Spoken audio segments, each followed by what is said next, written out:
ये जो सरकार है ये विकास रोकने वाली सरकार है, कारोबार को रोकने वाली सरकार है, ये प्रचार और प्रोपेगेंडा करने वाली है। आज बेरोजगारों की संख्या ज़्यादा है। आज हर नौजवान पढ़ाई लिखाई के बाद अपनी नियुक्ति के पत्र का इंतज़ार कर रही है। ये नियुक्ति पत्र जो दिए जा रहे हैं वो तमाम नौजवानों को धोखा देने के लिए दिए जा रहे हैं, क्योंकि इन्हें जितने बड़े पैमाने पर रोजगार और नौकरी देनी चाहिए थी वो नहीं दे पाए हैं। अपनी नाकामी छिपाने के लिए ये बड़ा मेला लगा रहे हैं। ये मेला नहीं लगा रहे हैं, जो आ रहे हैं उन्हें तकलीफ परेशानी देना चाहते हैं।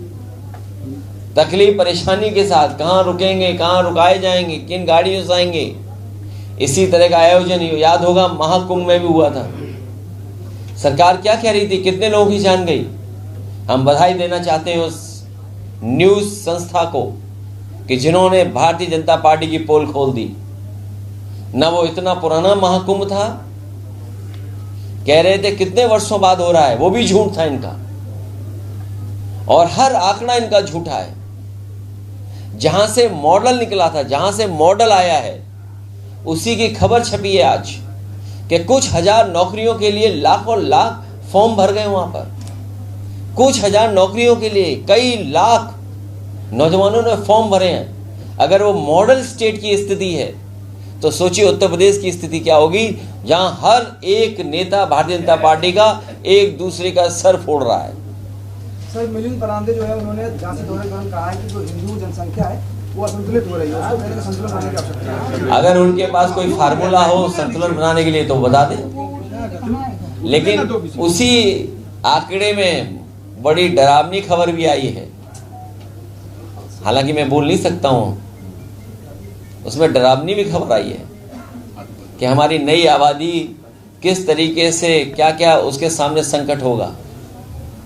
तो अगर इतनी बड़े पैमाने पर आबादी आ गई है तो आखिरकार हम पे रिसोर्सेज क्या है? हमने पढ़ाया लिखाया क्यों नहीं अपने समाज को? हमने जागरूक क्यों नहीं किया? आपने बात की थी, कर्नाटक गवर्नमेंट अब फिर से कास्ट सेंसस कर रही बीजेपी के। मुझे खुशी है इस बात की कि आज जो सेंसस के बारे में कहा गया कि टेक्नोलॉजी और तमाम सुविधाओं के साथ और नए तरह की जो टेक्नोलॉजी उसका इस्तेमाल कर करके 9 महीने में कास्ट सेंसस हो जाएगा। मुझे याद है हम लोग हमेशा ये कहते थे कि समाजवादी सरकार बनेगी तो 3 महीने के अंदर हम लोग जनगणना करा करके दिखा देंगे। इसीलिए जिस समय सेंसस की तारीखें आई तो हम लोगों ने कहा कि अब सेंसस होगा पीडीए सरकार में। तो इसलिए जनता को सावधान रहना पड़ेगा कि भारतीय जनता पार्टी हर आंकड़े से खिलवाड़ करती है। जो लोग मरने के आंकड़े से खिलवाड़ कर सकते हैं, और सोचिए अपनी पुलिस भेज करके 5-5 लाख रुपए दिए, इससे ज़्यादा शर्मनाक बात और क्या हो सकती है। और फिर एक मुख्यमंत्री जो खुद अपने आप को योगी कहते हैं वो झूठ बोल रहे हों, मरने के आंकड़ों पर झूठ बोल रहे हों। कम से कम सरकार को अपनी सफाई पेश करनी चाहिए। जब इतना बड़ा खुलासा हुआ है तो सच्चाई कुछ और भी होगी जो सरकार छिपा रही है। मुख्यमंत्री ने जगन्नाथ यात्रा कई हजारों साल से वो यात्रा हो रही है। भगवान श्री कृष्ण, उनका पूरा परिवार उस यात्रा में शामिल रहता है। और अब तो हमें खुशी इस बात की कि मैं आदरणीय बंगाल की मुख्यमंत्री जी को बधाई देना चाहता हूं कि उन्होंने एक और जिस तरह का मंदिर है उस तरह का मंदिर का निर्माण करा करके आम जनता को सुविधा देने का काम किया है। और सुनने में आया है वहाँ 40,000 लोग प्रतिदिन पहुंच रहे हैं। सोचिए कितनी बड़ी उपलब्धि है। आदरणीय ममता बनर्जी जी जिन्होंने काम करके दिखाया है, अब उसके खिलाफ भी लोग काम कर रहे हैं कि उन्होंने कैसे बना दिया इतना बड़ा भव्य सुंदर मंदिर। और आज के समय पर हम उनको बधाई देना चाहते हैं।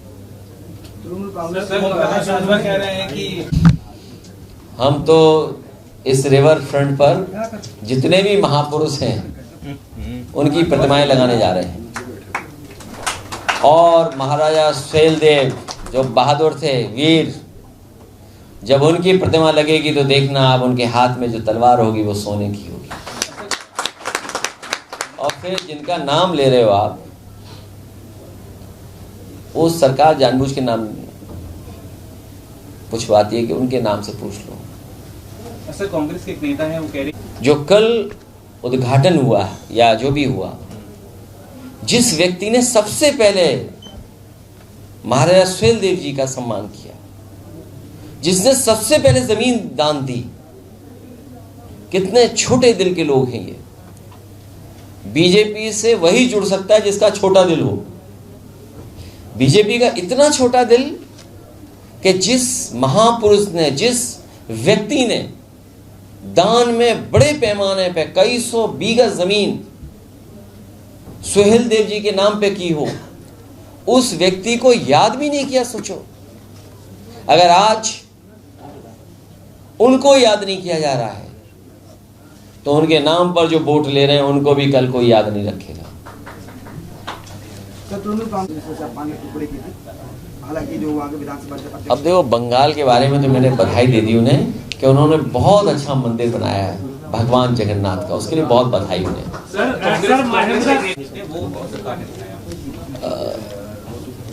वैसे हालांकि उनके बहुत से एक्सपर्ट लोग हैं बीजेपी के पास, बहुत पढ़े लिखे लोग हैं, बहुत बुद्धिजीवी लोग हैं, बहुत जागरूक लोग हैं।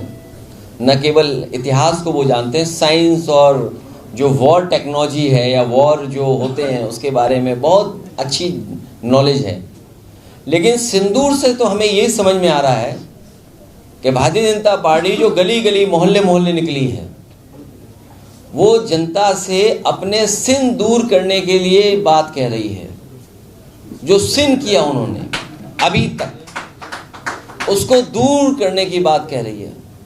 क्योंकि अगर ये जाते अपनी बात कहने तो जनता पूछती आखिरकार चूक क्या हुई, चूक क्यों हुई। तो ये जो इनका प्रोग्राम है, अपना सिन दूर करने का कार्यक्रम है इनका। जो सिन किए इन्होंने उसको दूर करने के लिए ये घर घर गांव गांव जाकर के माफी मांग रहे हैं। सर, स्वामी प्रसाद नई पार्टी बनाई है कुछ लोगों, उन्हें भगवान श्री प्रभु राम जी उनको आशीर्वाद दें। भगवान श्री राम उनको आशीर्वाद दें। अब वो आप भी जानते हो कि इन बातों को हमें और आप क्यों बता रहे हो। देखो, जो चीज़ हम नहीं बोल सकते, पत्रकार सब जानते हैं कौन किसके रिमोट कंट्रोल में, कौन किसके इशारे में काम कर रहा है। मुझे उम्मीद है कि भगवान श्री राम जी, प्रभु राम, उनको आशीर्वाद जरूर देंगे। भैया सर, एक सवाल है सर, आप लेकर लगातार विरोध हो रहा है। नहीं, निजीकरण का हम भी विरोध कर रहे हैं। निजीकरण इस तरह नहीं होना चाहिए, क्योंकि निजीकरण अगर होगा तो आरक्षण छीना जाएगा और सरकार मनमानी करेगी। सरकार को ज़रूरत थी, देखिए बहुत, आप हम सब इसी स्टेट में रहेंगे। देखिए हमारे पत्रकार साथियों, ये आज हम होटल का उद्घाटन करने आए हैं। अगर इनका बिजली का बिल आधा हो जाए तो इनका मुनाफा बढ़ जाएगा। हमारे घर परिवार के लोग अगर बिजली का बिल आधा हो जाए तो उनका जीवन स्तर और बेहतर हो जाएगा। ये जो बड़ी बड़े कारोबार हो रहे हैं जिसका हम कंपटीशन नहीं कर पा रहे हैं, हम क्यों नहीं मुकाबला कर पा रहे हैं? क्योंकि हमारी प्रोडक्शन कॉस्ट बढ़ रही है। और प्रोडक्शन कॉस्ट इसलिए उत्तर प्रदेश की बढ़ रही है क्योंकि हम बिजली महंगी दे रहे हैं।